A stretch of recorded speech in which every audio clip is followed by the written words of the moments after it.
how mighty is VPN? Like, for instance, what is the Chinese government in order to prevent people from using VPN to get around its censorship? What can if the European Union tomorrow decides I need to get rid of this stupid problem that people use VPN to access RT, if they decide to do that, is there a technological way to, just make sure VPN can work? Or is VPN really that deeply ingrained that on a technological level it will always work?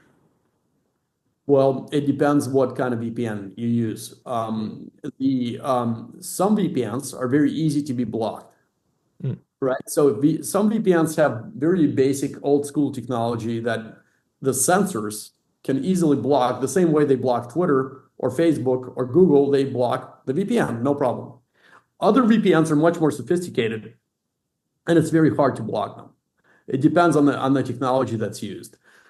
Um, Probably, the other thing that you might find interesting and kind of non-obvious is that a lot of countries, not all, but a lot of countries that censor the internet buy technology, the firewalls that censor information from companies here in Silicon Valley. And it's funny because we were providing internet freedom to millions of people. And the people that were trying to censor us on the other side, they were using technology from a company down the street from us. So The internet cages. we were battling the censors, but really they were using another Silicon Valley company that they were buying these firewalls that were trying to censor. So it's no matter what, it's funny, no matter how you spin it, a lot of the technology comes from Silicon Valley. Although China, of course, has their own technology and it's very sophisticated. But I do think, I do hope the internet will be global and freedom of speech and internet freedom will be more ubiquitous. There's no silver bullet, huh, in order to make sure that also on the internet that you are completely free. I mean, even VPN has its pitfalls, huh? I mean, it depends what you mean by completely free. If you use VPN to protect your privacy, if you use a good VPN, by the way, not all VPNs are the same. There are, I don't even know what a lot of these VPN products do. Some of them are from companies with no management team. They don't list their management team. You don't know who's behind them. So you have to pick a good VPN company that provides a good credible VPN. Like we, for example, had during our time building our product, we had independent audits. We had like a transparency report we issued every year. So these things are important. It's important to pick the right VPN, but I do think you can have privacy on the internet. You can have internet freedom. But what VPN doesn't help you with is it doesn't help you with the information you're seeing targeted by the social media algorithms.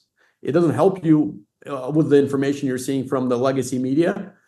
It doesn't help you with any of that. So basically, you can get to a free and open, you can access all the information in the world. Cool, that's fine.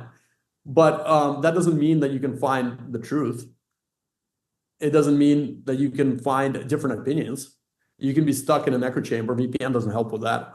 So I think the monopolization of the internet, the way that Sir Berners-Lee, the founder of the internet, the way that he described it to me, his concerns about monopolization of the internet by these 5 companies, that's a very real issue. And that issue is still with us, right? I mean, we tend to think that because we live in the current, we are living in the most modern world ever. But no, this is a basic issue, and it's these 5 companies control large parts of the internet in the West, right? You then have other companies in, like, say, Russia and China that control their part of the internet, or that are responsible for it. So, no, we live in a fragmented online world, aren't we?